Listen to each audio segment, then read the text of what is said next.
So what's this film you're going to be doing now? Super, which is a geek non-superhero movie in the mould of, but nothing like as good as Kick-Ass. Rainn Wilson, who apparently is in the US version of The Office, is this dorky guy who is unaccountably married to Liv Tyler.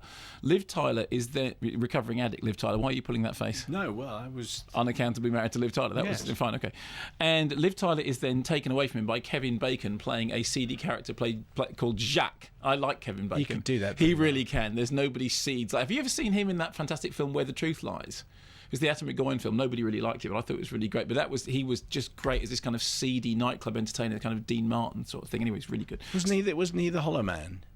He was Hollow Man, yeah. He was kind of seedy in that. He was, yeah. He does a lot of it. He gives good seed, gives good seediness. Yes, I prefer that latter statement to the former statement. So, Kevin Bacon is this seedy guy, and he runs off with Liv Tyler. So Rainn Wilson's character decides that what he needs to do is to turn himself into a superhero, but he doesn't have any special powers, obviously. So he goes to a comic book store, meets Ellen Page, who works in a comic book store, right? And he says, I want comics about superheroes that don't have any special powers. And so she gives him a whole bunch of comic books, and he decides that his special weapon, since he doesn't have a special power, will be a monkey wrench. That if he hits people with the monkey wrench, it will indeed hurt them. And then he dresses up as the Crimson Bolt and becomes a crime fighter who fights crime by hanging around behind dustbins until some crime is committed and then hitting people with a monkey wrench to very gruey effect. Ellen Page, her character, then says, I want to be your sidekick, and she becomes Bolty. And between them, they go off on what is meant to be an anti-crime. They're meant to be telling crime to shut up, but actually they end up just hitting people with a monkey wrench. Here's a clip.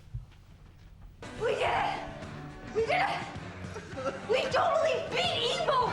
You're not supposed to kill him! Oh, and then he'd never get a car again, would he? A brand new Jetta, Frank. Melissa loved that car. Don't say that. What, Frank? Don't stop saying. Ow! Really keyed your friend's car? Yeah. Yeah, I'm pretty sure it was him. Frank! What? I didn't know I wasn't supposed to kill him. I mean, I'm just learning. You have to teach me these things. How am I supposed to tell crime to shut up if I have to shut up? I know, but I'm just trying to help. That's what it's all about for me, being a kid's sidekick, helping people. That's helping people? And he was evil. He was so evil, and you won't believe me, Frank. Frank. See, it's a very odd thing, Super. The first thing that's most odd about it is that if you've seen Kick-Ass, you sort of think, okay, I'm not quite sure why this would... I mean, I was wondering when I watched it whether, in fact, it was made before Kick-Ass and then has been delayed, but in fact it premiered at the end of last year. I'm not entirely sure of the genesis of it, but it's very, very unfortunate that it will... because it isn't Kick-Ass. Kick-Ass is really good. James Goldman wrote the script, and Matthew Vaughn directed it, and then Chloe Moretz giving the really good... and that did that brilliant thing about what if people suddenly decide, I'm going to be a superhero, I'm just going to dress up, and my superpower is I'm slightly impervious to pain, but only slightly.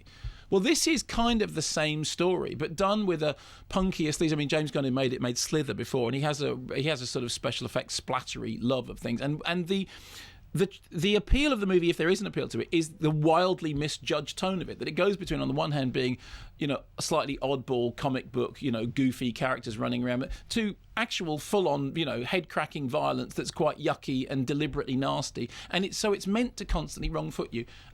It's clearly got almost no life at all, partly because it's not Kick-Ass, and it will always be that film that isn't Kick-Ass. That said, I watched it with a couple of other people, and the thing that everyone said about it was, could you quite get a handle on that? Wasn't that actually all the way through genuinely wrong footing, in that you kept thinking, what? What?